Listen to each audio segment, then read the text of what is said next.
Balloon skirt की cutting करने के लिए आपको पहले मेन फैब्रिक जो रहेगा उसकी सर्कुलर में कटिंग करनी पड़ेगी। ठीक है, तो ये मैंने फैब्रिक को इस तरीके से फोल्ड करके रखा है। ठीक है, मैं एक छोटी बच्ची का बना रही हूँ, इसलिए जितनी लेंथ मुझे लगने वाली है उतना मैंने यहाँ पर फोल्ड कर दिया और ऐसे और एक फोल्ड कर दिया। ठीक है, इस तरीके से मैंने फैब्रिक फोल्ड कर लिया। अब हमें इस पर मार्किंग करनी होगी। तो जैसे कि वेस्ट राउंड 54 सेंटीमीटर है, उसे 6 से अगर मैं डिवाइड करती हूँ तो मेरा आता है 9 सेंटीमीटर। ठीक है, और मुझे यहाँ पर इलास्टिक लगाना है तो मैं थोड़ा 2 सेंटीमीटर इसमें एक्स्ट्रा ले लूँगी। 1.5 से 2 सेंटीमीटर आप एक्स्ट्रा ले सकते हैं। ठीक है, इस तरीके से ये मार्किंग आ जाएगा। ठीक है, अब यहाँ से आपको स्कर्ट की लेंथ ले लेनी है। मेरी स्कर्ट की लेंथ है वैसे तो 31 है, उसमें मैं 4 सेंटीमीटर और ऐड कर रही हूँ क्योंकि ये सिलने के बाद थोड़ा ऐसे अंदर चला जाता है, उस वजह से आपको इसमें 4 सेंटीमीटर ऐड करना होता है। ठीक है, तो इस तरीके से ये मार्किंग लगा देनी है और इसे सर्कुलर में इस तरीके से कट कर लेना है।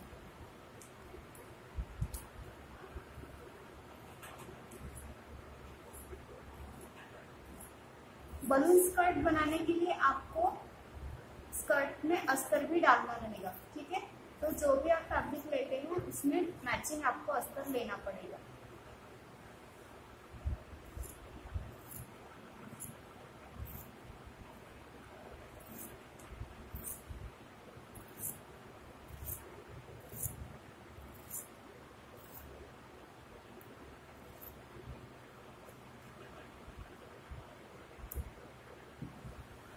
इस तरीके से ये कट हो जाएगा, ये भी हमें कट कर लेना है।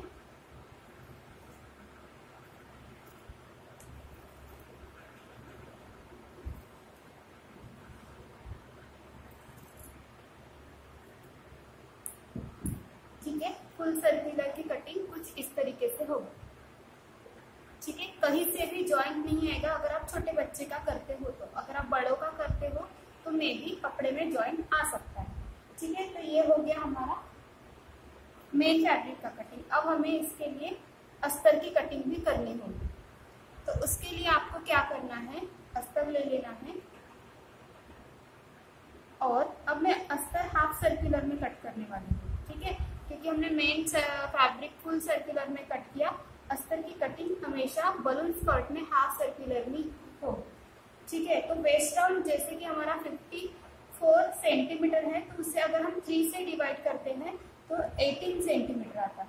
राइट, 18 सेंटीमीटर में हमें 2 से 1.5 सेंटीमीटर ऐड कर देना है क्योंकि हमने मेन फैब्रिक में भी किया था, क्योंकि हमें ऊपर इलास्टिक वाला बेल्ट लगाना है इस वजह से। ठीक है, तो ये मैं मार्किंग कर लेती हूँ।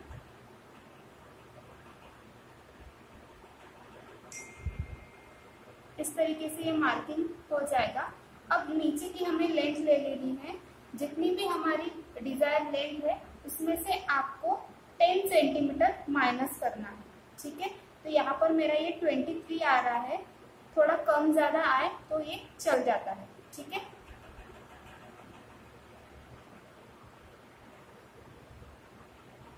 इस तरीके से पूरा आपको मार्किंग कर लेना है।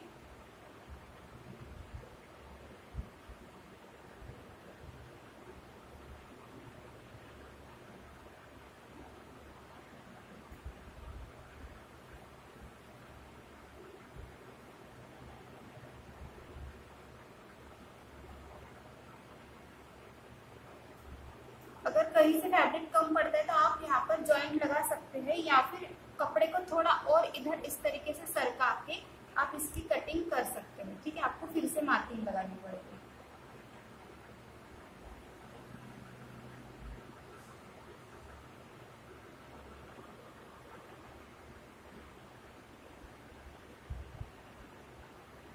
ये इस तरीके से अभी मार्किंग हमारी आ जाएगी।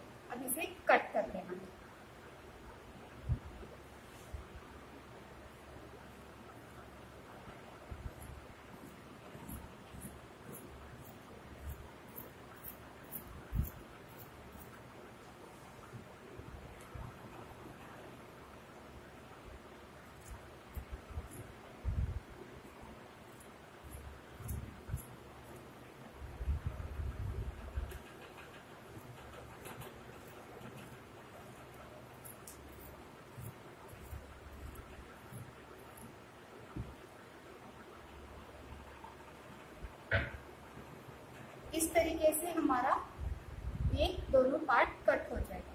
ठीक है, तो अब हमें इसे स्टिच करना है। तो सबसे पहले ये जो ओपन है इसे मैं स्टिच कर दूंगी यहाँ से, इन दोनों को। ठीक है, यहाँ से एक स्टिच लगा देंगे।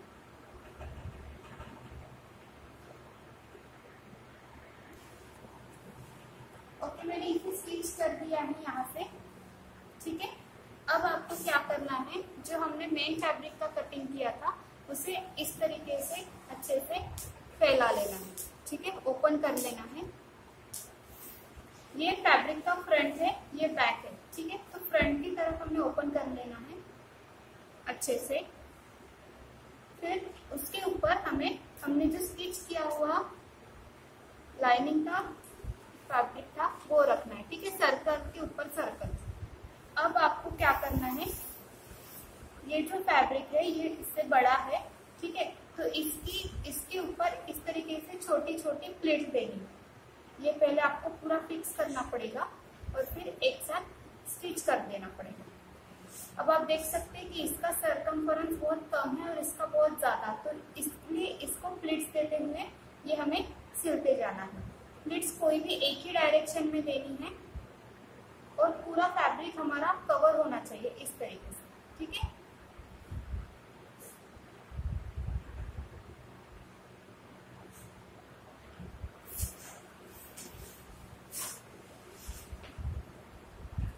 इस तरीके से बीडेड पिन लगाकर आपको ये पूरा फिक्स कर लेना है। ठीक है, प्लीट्स छोटी छोटी ही देनी है, 1 सेंटीमीटर की। अब मैं इसे पूरा फिक्स कर लेती हूँ और एक स्टिच लगा देती हूँ। ठीक है, यहाँ से एक स्टिच लगा देना है।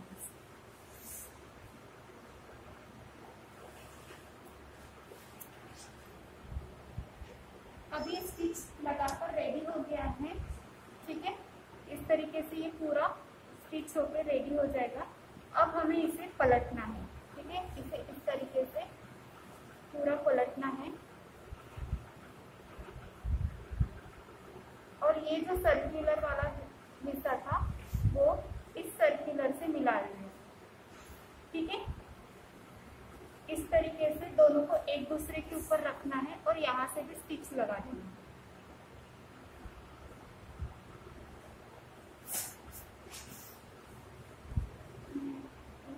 इस तरीके से दोनों को एक साथ रखकर स्टिच कर देना है।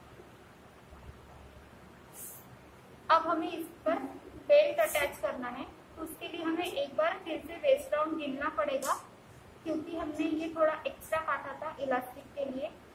ठीक है, तो ये एक बार हमें मेजर करना पड़ेगा। अगर आपका इसमें कहीं कम ज्यादा आता है, समझ लो कि ये फैब्रिक अगर ज्यादा आता है तो आप छोटा सा एक प्लीट यहाँ पर ऐसे दे सकते हो। ठीक है, अगर ना एक जैसे आता है तो कोई प्रॉब्लम नहीं। ठीक है, इस तरीके से ये आ जाएगा। अब हमें वेस्ट राउंड इसका गिन लेना है कितना आ रहा है। ठीक है, मैं इस पॉइंट से स्टार्ट करती हूँ और ये पूरा ऐसे राउंड में मेजरमेंट ले लेना।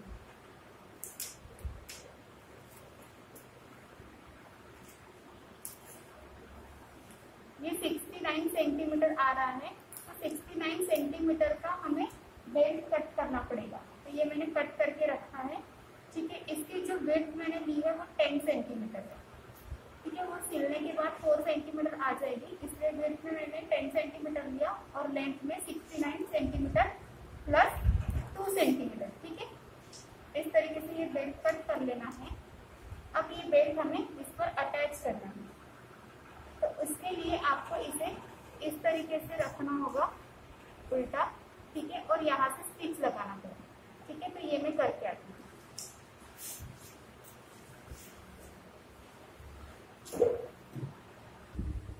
ये इस तरीके से पूरा सर्कल में मैंने स्टिच कर दिया। ठीक है, अब ये यहाँ से जो ओपन है यहाँ से भी मैं इसे पैक कर देती हूँ, पूरा ऐसे सीधा स्टिच कर देती हूँ।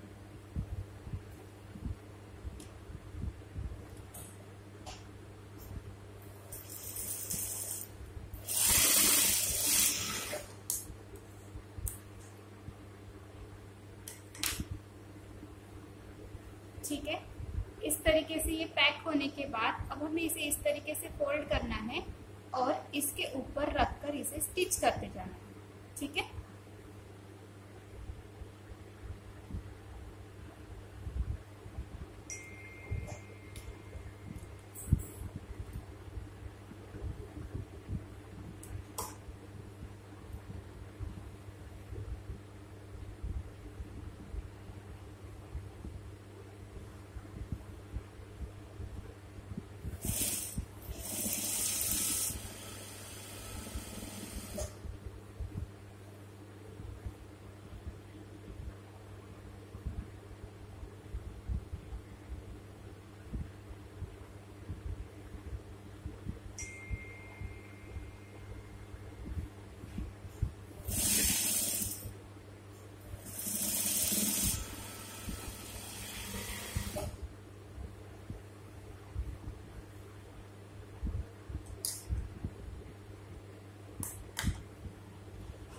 इस तरीके से इसे पूरा स्टिच करके आना है, लेकिन ध्यान रहे कि आपको इसे एंड तक स्टिच नहीं करना है,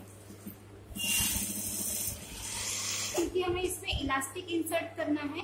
तो उसके लिए आपको थोड़ा सा यहाँ पर जगह छोड़नी होगी, ठीक है।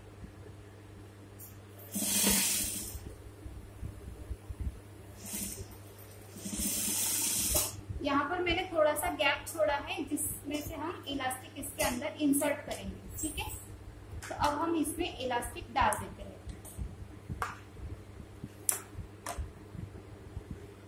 इलास्टिक में यहाँ पर 1 इंच वाला यूज करूंगी, ठीक है। तो इलास्टिक अब आप कितना डालेंगे, जितना भी आपका वेस्ट राउंड है उसमें आपको 10 सेंटीमीटर कम लेना है, ठीक है। जैसे कि मेरा अभी यहाँ पर 54 वेस्ट राउंड है, तो मैं यहाँ पर 44 सेंटीमीटर का इलास्टिक कट करूंगा, ठीक है। इतना इलास्टिक अब हमें इसमें इंसर्ट कर देना है। उसके लिए आप सेफ्टी पिन का इस्तेमाल कर सकते हो। इस तरीके से सेफ्टी पिन डाल दीजिए और जहां से हमने इसे ओपन रखा था, ठीक है, तो वहीं से हम इसे इलास्टिक इसमें इंसर्ट करना शुरू कर देते हैं। इस तरीके से पूरा इसमें इलास्टिक डालेंगे।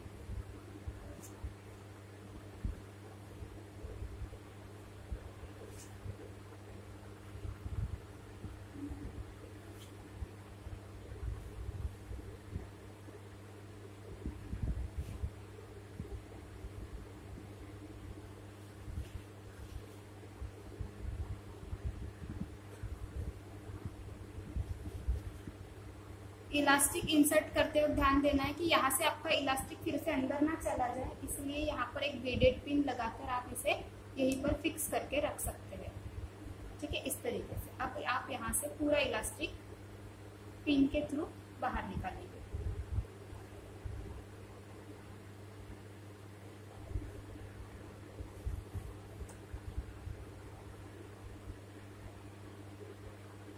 ठीक है, इस तरीके से इलास्टिक बाहर आ जाए, ठीक है। अब हमें इन दोनों पॉइंट को, स्टार्टिंग पॉइंट और एंडिंग पॉइंट को ठीक से एक दूसरे के ऊपर रखकर स्टिच कर देना है, ठीक है। ध्यान रहे इस टाइम पर आपका इलास्टिक कहीं पर भी ट्विस्ट नहीं होना चाहिए। इस तरीके से ये हमारा स्टार्टिंग पॉइंट था और ये हमारा एंडिंग पॉइंट है। इन दोनों को इस तरीके से एक दूसरे के ऊपर रखकर हमें पहले इसे पैक कर देना है, स्टिच लगा देना है। यहाँ पर आपका इलास्टिक ट्विस्ट नहीं होना चाहिए, तो उतना आपको ध्यान देना पड़ेगा।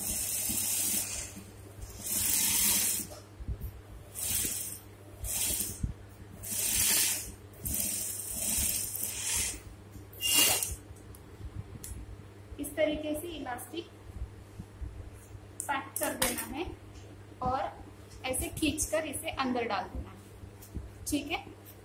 अब जहां से हमारा ये ओपन छूटा था उसे भी हमें पैक कर देना है।